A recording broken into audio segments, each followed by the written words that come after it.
What's going on, everyone? My name is Isaac Hongos, and in this video, first and foremost, welcome to the new studio. As you can see, it looks completely different. The vinyl wall on the back is yet to be finished, but I'm really happy with the current setup that I have right now. In today's video, we're going to be discussing the Canon 20-35. You probably have never heard of this lens because it is one of Canon's oldest red ring lenses, but it is one that I have truly fallen in love with. We're going to be discussing my thoughts on it, how I personally use it, so let's get right into it. The first thing that we have to talk about is, of course, price. I think I really found a great price because this lens is only $500, and you might be saying, whoa, that's $500. That's like a whole paycheck, right? Well, compare it to the Canon 16-35, I believe Mark III they're on now.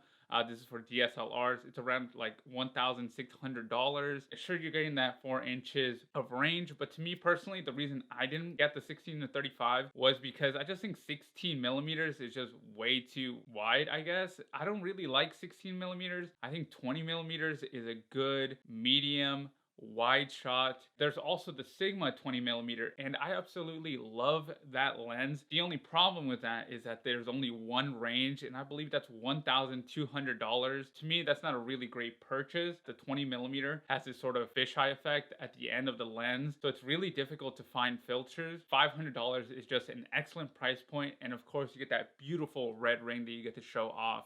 Form factor was highly important to me because after I purchased the first 20-35, I just found that it was really nice and light. And when I discovered that there was an L series version, I thought about purchasing it for like years until this very moment. Form factor is just slightly smaller than a Sigma 35mm 1.4, and it weighs just about the same. I really like how the ring feels around the lens in order for me to switch from like 16 to 29 millimeters. However, because this is a very old lens, you're gonna find yourself constantly having to add just a little bit more grip. Now, this might not be annoying at first, but to me, it's kind of like you're going against the current. It's not as smooth. I don't believe that Canon repairs these lenses anymore. If anything happens to this lens, it's basically a nice paperweight. Let's talk about the noise though. It is probably one of the most horrific, atrocious sounds that you're probably gonna hear out of any piece of equipment. When I first heard this lens focus, or more so struggle to focus, it felt like someone was dropping a nuclear bomb.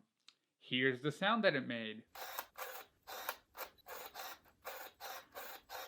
That's what you're going to be hearing if you buy this lens. That might be something that you don't want, especially if you're a professional. Minimal focusing distance to me has always been a toss-up. I really don't care too much about it, but it did become an issue when I was trying to do a wide portrait and I was trying to get as close to the subject as possible. I found that it's about 2 or 3/5 away. That's the best measurement that I can give you. But if you plan on doing like some high detailed shots or some bug photography, whoever's into that, then this is definitely not the lens for you. But of course, we all love those red rings because of the sharpness. This lens will not disappoint you if you're shooting dead center like I am right now. However, it does become a little bit soft around the edges. The biggest complaint that I have is the chromatic aberration.